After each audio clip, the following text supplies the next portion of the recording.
अब ये सब चीजें आज रामचंद्र जी के विशेष दिवस पर हमें मानना चाहिए कि उन्होंने जो कुछ भी जीवन में करके दिखाया, उसका कुछ भी अंश हम करके दिखाया तो माँ के जीवन को भी चार चांद लग जाएंगे। उन्होंने इतने दिन वनवास किया, वनवास में रहे, जंगलों में बगैर कुछ पहने हुए घूमे फिरे, कितनी मेहनत करी और सिर्फ अपने पिता की आज्ञा मानने के लिए उन्होंने कार्य किया। अब मेरी आज्ञा मानने के लिए आप लोग सिर्फ कोई वनवास जाने की जरूरत नहीं, आपको नंगे पैर घूमने की जरूरत नहीं, भूखे रहने की जरूरत नहीं, कुछ नहीं करने की जरूरत, सब व्यवस्था है। लेकिन सहयोग में आपको लोगों को ठीक करना आना चाहिए, लोगों की बीमारियां ठीक करनी आनी चाहिए और आपको सहयोग के बारे में सब कुछ मालूम होना चाहिए। और सबसे बड़ी जाननी चाहिए चीज कि सहयोग ये प्रेम है, ये प्रेम की शक्ति जो कार्य कर रहा है और कोई नहीं, और उसी से सब लोगों का भला हो सकता है। ये कोई एक आदमी के लिए नहीं है, एक विशेष लोगों के लिए नहीं है, ये कोई एक देश के लिए नहीं है, ये है सारे विश्व के लिए।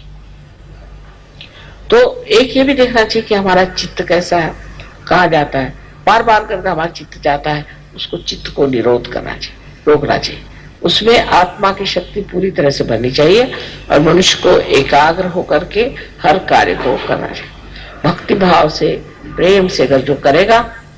वो बहुत गहरा उतरेगा, और नहीं तो ऐसे ही कचरा बहुत होता है और कचरे का जो अंत होता है वो भी आप जानते हैं। तो आपको अगर कचरा बनना है और आप अपने को बहुत विशेष समझ रहे हैं कि हम बड़े अच्छे हैं, हम तो ये कर लेते वो कर लेते, तो पहली चीज है कि नम्रता रखो, मेरे प्रति नहीं सबके प्रति नम्रता से बात करो और प्रेम से बात करो। देखना यही जो मनुष्य आज एक मानव है, बेकार चीज है, वही सहयोग में आते साथ कमल जैसे खिल जाता है और उसका सुगंध चारों ओर फैलता है। लोग मुझे आके फौरन बता देते, माँ ये आदमी है कमाल का, ये बस ऐसे आदमी। ऐसे ही आप लोग सब काम करें तो मर्यादा पुरुषोत्तम के लिए जैसे लोग कहते कि कमाल के, ऐसे आपके लिए भी कहें। सबसे बड़ी चीज है कि मेरे लिए तो आप ही राम का मंदिर है और आप ही इस मंदिर को अपने अंदर बनाए और उसकी पूजा हो और उसको संभाले, उसको देखें और अपने आत्मसम्मान के साथ रहे, अपने आत्म साक्षात्कार का पूरा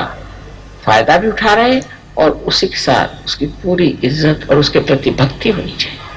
कि अब हम आत्म साक्षात्कारी, हम ऐसे कैसे कर सकते, हम योगी हैं, हम नहीं कर सकते, हमसे नहीं हो सकता, ये गलत काम। और आप देखिए कि एकदम आशीर्वाद उसी के साथ आ जाए, एकदम उसी वक्त। ये तो रोकड़ा देवी नाम रखा है लोगों ने मेरा, कि बार हमने बस तय कर लिया और फौरन उसका आ गया। इतना इसका परिणाम, इसका लाभ सबको हो रहा है, सिर्फ उस लाभ के अनुसार आप भी दुनिया को लाभ दें। जैसे कि श्री राम ने अपनी सारी शक्तियां इसमें लगा दी कि